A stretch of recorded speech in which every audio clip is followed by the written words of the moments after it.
કડીમાં મૃતદેહને કચરાપેટીમાં લાવવાનો મુદ્દો વકર્યો। કડીના બાવલુ ગામની હદમાં કેનાલમાંથી મળ્યો હતો એક મૃતદેહ। સબવાહિની કે 108 એમ્બ્યુલન્સના બદલે કડી નગરપાલિકાની કચરાપેટીમાં હોસ્પિટલના પોસ્ટમોર્ટમ રૂમ સુધી મૃતદેહ લાવવાનો વિડીયો થયો વાયરલ। કરોડો રૂપિયાનું બજેટ ધરાવતી નગરપાલિકાના પ્રમુખ અને કારોબારી સભ્યોની એક દાખલો બેસાડવા કરવામાં આવી રાજીનામાની માંગ। કોંગ્રેસ પ્રવક્તા કહેવા મુજબ અગાઉ પણ આવી ઘટનાઓ બની ચૂકી છે। ભાજપ સરકાર રાજ્યના નાગરિકના મોતનું સન્માન જાળવવામાં તદ્દન નિષ્ફળ રહી હોવાના કર્યા આક્ષેપ। Bureau report Ashish Patel, Mehsana. કડી નગરપાલિકાની અંદર એક વ્યક્તિનું મૃત્યુ થાય છે અને એ વ્યક્તિનો મૃતદેહ કેનાલમાં પડેલો છે।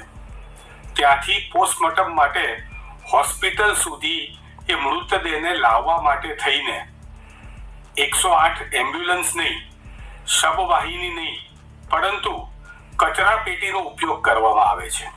અને આ કચરાપેટીની અંદર એક વ્યક્તિના લાશને એટલે કે એના મૃતદેહને કચરાપેટીમાં મૂકીને લાવવામાં આવે છે। આ સમગ્ર ઘટનાનો વિડીયો અને ફોટોગ્રાફી પણ સ્થાનિકોએ કરેલી છે। ખૂબ જ દુઃખદ ઘટના છે।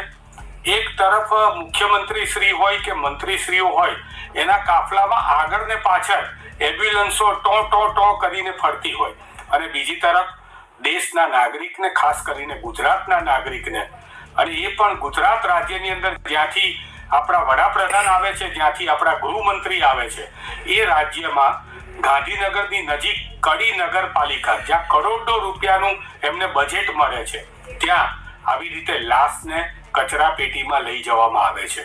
મને લાગે છે કે આનેથી વધારે દુઃખદ ઘટના બીજી કોઈ મેં મારા જીવનમાં જોઈ નથી। ગુજરાત સરકારના બધા જ વાયદાઓ જે છે એ તાઇફાઓ સાબિત થયા છે, અને તમે કરોડો રૂપિયાનું બજેટ વાપરો છો। 108ની તમે કહો છો સુવિધા છે, તો 108નો ઉપયોગ કરવો જોઈએ ને। સ્થાનિકોને પૂછતા ખબર પડી કે આ તો એ લોકો માટે બહુ સાવ સામાન્ય વસ્તુ છે। ભૂતકાળમાં પણ આ રીતે ઘણી કેનાલમાં પડેલી લાશો અથવા એક્સિડન્ટની લાશને કચરાપેટીમાં લાવવામાં આવી છે।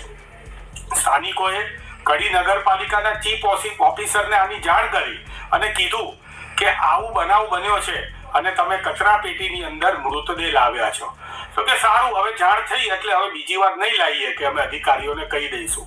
આવા તુમાકી ભર્યા જવાબો આપે છે।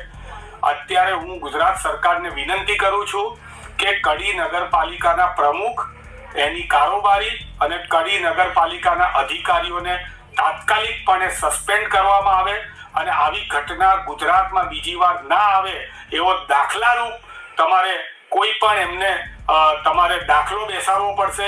નહીતર મને લાગે છે કે માનવ મોતની જે કિંમત છે એ ગુજરાતની અંદર કોડીની કરી નાખી છે આ ભારતીય